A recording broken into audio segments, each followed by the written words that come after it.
Guys আল্লাহ কিন্তু আজকে অনেক খুশি, দেখছো 12টা বাজে মাত্র আর এখনই কেমন একেবারে সন্ধ্যা হয়ে গেছে। আজকে আবারও আইছি তোমাদের লগে আরেকটা নতুন ব্লগ লইয়া। ব্লগটা হইলো গিয়ে আজকে হইতাছে আমাদের এই জায়গায় বৃষ্টি, আর বৃষ্টির দিনে আমি খিচুড়ি খামো। আর এই যে দেখো ফ্রিজের মধ্যে কি অবস্থা। গেছিলাম আমি একটু মাংস বাই করতে, কিন্তু মনটাই চাইলো আবার একটু বৃষ্টি দেখতে, হেলে গা আবার জানালার দ্বারা আয় পড়লাম বৃষ্টি দেখার লাগিয়া। তাই হোক, বৃষ্টি দেখলেই তার হইব না, খিচুড়ি রানতে হইলো তো মাংস বাই করতে হইব। আর এই যে দেখো এই জায়গায় এসে মাংস বাই করতে, কিন্তু এই জায়গায় যে জ্যাম ভাই, আমি তো জায়গায় পাইতাছি না। আর এটা হইলো গিয়ে রসুন বাটা, বুঝছো, রসুন টাকা রসুন বাটা থইয়া এখন এটা কি কি জানি বাই করবো, কি কি কি এটা কিছু বুঝতেছি না। তুমি এটা কি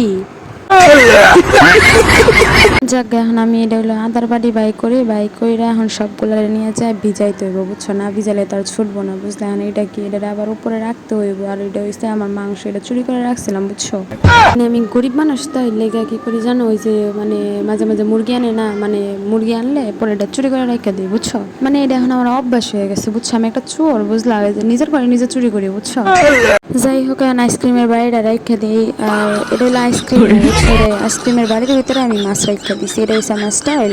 যেহেতু এখন কোরবানি ঈদ গেল, তাই এখন সবার ফ্রিজে ভরা থাকবো, তাই আবার কয়েকদিন পরে সবগুলাই গরিব হয়ে যাইবো, ঠিক যেমন আমি গরিব এরকমই। যাই হোক, এখন আমি এগুলো সবগুলা নিয়ে যাই, এগুলো সব কিছু ইচ্ছা মতো গোসল করাম, ওগুলো ভিজায় রেখে দিই। এখন আবার দিন সাদা হয়ে গেছে, সাদা হয়েছে মানে বৃষ্টিও পড়তাছে, আর এই জায়গায় ধরবে এটা কি আর আমি ঘুমাইতেছে। বাহ বাহ গাইছে, আমি মিথ্যা কথা কইছি, আসলে আমি এগুলো ভিজাই নাই, এখন ভিজামো, বুঝছো। আসলে তার সিরা তো মানে কি থুয়া কি কই আমি নিজেই বুঝি না, বুঝছো। তো এই যে হয় না বৃষ্টি, তোমরা কি বুঝতেছো না, বুঝলে আমার কিছু করার নাই। আর এই জায়গায় আমি চাল ধুয়ে নিয়েছি, এই যে মাংস, আর এই যে আদাগুলা শেষ। আর আসলে আমার এই জায়গায় মনে আসছিল না ভিডিও করতে, এই জায়গায় আমি রান্না অর্ধেক বহায় তারপর করে ভিডিও করে দেখাইতেছে। আর এই যে চালগুলো আমার মতো মোটা হয়ে গেছে। আর এই জায়গায় আমি মাংস কষাই ওই জায়গায় মশলা কষাইতেছে। আর এই জায়গায় এখন মাংসগুলা দিয়া দিব আমি মশলার ভিতরে, এখন দিয়া আস্তে করে মাখা জায়গা করে লাড়াচাড়া দিব। এই মাখা জায়গা শব্দটা জানি কার, তোমরা যদি চিনে থাকো তাহলে কিন্তু আমার কমেন্টে অবশ্যই তার নাম বলবা। আর দেখো আমি কি গরিব, দেখছো, আদার বাটিটা পর্যন্ত শাড়ি নাই, খলাই দিয়ে দিলাম, খিচুড়ি ঢাকা দিলাম। আর এই যে দেখো আমার হাতে এগুলা কি, এগুলো আমার জামাই অফিসে চুরি করে নিয়ে আসছে, বুঝছো। যাই হোক, একটু মজা করলাম। আর এই যে দেখো আমি এই জায়গায় মাংসের ভিতরে